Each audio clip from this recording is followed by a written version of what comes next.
What's chill, world, and I'm out of town. Thugging with my rounds, my pink, my brown.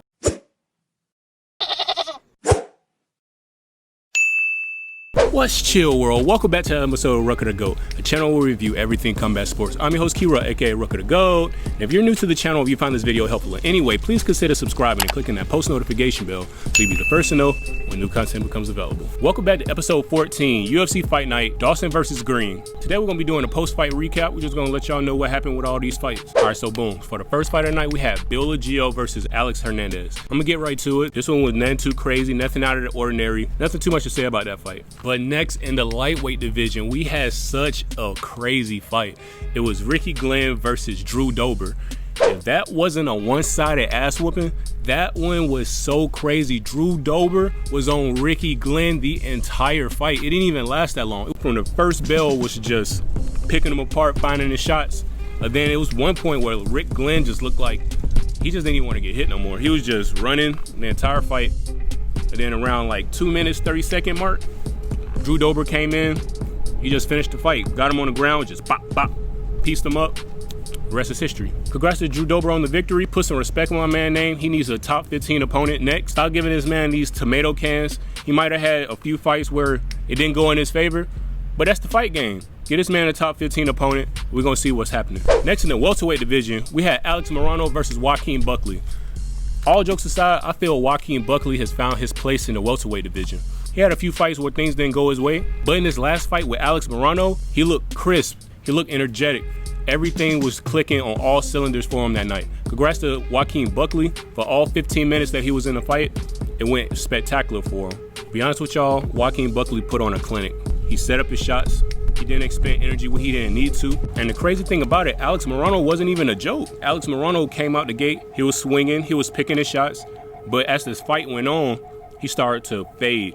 He started to get tired. He started to get wobbly. And that's when Joaquin Buckley turned up on him. Joaquin Buckley was trying to finish him, but I think he didn't have enough time. So if he would have turned up and had that same energy he had in the last round, in the first round, he probably would have got him out there in the second round. Congrats to Joaquin Buckley on the unanimous decision victory. Put some respect on my man's name, give him a top 15 opponent, top 10 opponent, and we're gonna see what's gonna happen. But in the co-main event, in the middleweight division, we had Joe Pyfer versus Abdul Al-Hassan. This one was so crazy. I'm not gonna lie to y'all. Abdul Al-Hassan, he had some really vicious leg kicks. Pretty sure Joe Pyfer was feeling those leg kicks. You saw how he was switching stances. He was like, he didn't like that. He was pushing forward the entire night, kicking him. He had his way with Al-Hassan. It was crazy. Joe Pyfer was punching him in the head. He was kicking him in the torso. And then he picked him up, slammed the man on his head. How the hell you let another grown man slam you on your head? Al-Hassan got slammed on his head by Joe Pyfer. He got slammed on his head. He got punched in the face. Joe Pyfer just put on an entire clinic. It was one-sided. He was punching him in the face. He was kicking him in the torso. He was checking the leg kicks properly.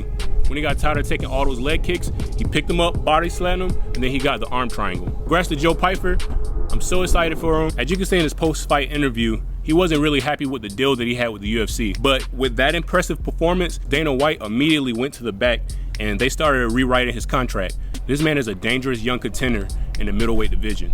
I'm telling you, all those guys at the top, those Israel Adesanyas, those Alex Pojedas, those Sean Stricklands, if they do not put their game tight, Joe Pyfer is coming through. He's coming through with the hands, he's coming through with the submissions, and if they don't respect his game, I feel he can be a top 10 contender easy soon. Mark my word. And last but most certainly not least, in the lightweight division, we had Grant Dawson versus Bobby Green. Everybody and their mom counted out Bobby Green. Bobby Green, he's a seasoned vet, he's 37, but I'm not gonna lie, most people perceive him as a gatekeeper in the game versus a Grant Dawson who's only lost once. He's finished 17 of his fights, a lot by knockout, a lot by submission, coming off of the Contender Series if I'm not mistaken. The thing I like about the sport of MMA, anything can happen. Everybody and their mom counted out Bobby Green. Bobby Green was like a negative 430 underdog. And he finishes Grant Dawson in one round. His hands were down. He hit him with a straight and it was crazy. Bobby Green finished it in such spectacular fashion. He had his hands down. He was fainting. And then he found his chin, kind of like how Sean O'Malley found Aljamain Sterling's chin. He found it in quite the same way. He finishes it in the first round. I'm pretty sure if you're Grant Dawson, you're salty right now, you're sad. You're like, how in the world did I let this gatekeeper finish me in such spectacular fashion? But you gotta get your game right. You can't just be a young buck thinking you're gonna walk right over somebody, because other people are just as hungry as you. Bobby Green trying to get fighting in December. He already said, like, he's not trying to wait. He's trying to keep it active. He's 37. He knows that he only has 3-4 more good years, and then he's going to be out of the game. So he's trying to rack up as many money fights as he can. Grant Dawson is number 10 in the division. So expecting a few days, Bobby Green is definitely going to be a ranked opponent. Congrats to Bobby Green for beating such a high-level opponent. Congrats to Bobby Green for doing it in such spectacular fashion. And we're going to see what's going to be happening for him in the lightweight division coming soon. But again, that's it. Again, I'm Kira, aka Rucker the Gold. If you like this video, please like, share, comment, subscribe. We're gonna have more videos coming your way. So make sure you like, comment, subscribe, ring that bell. And again, I'm gonna see y'all in the next one.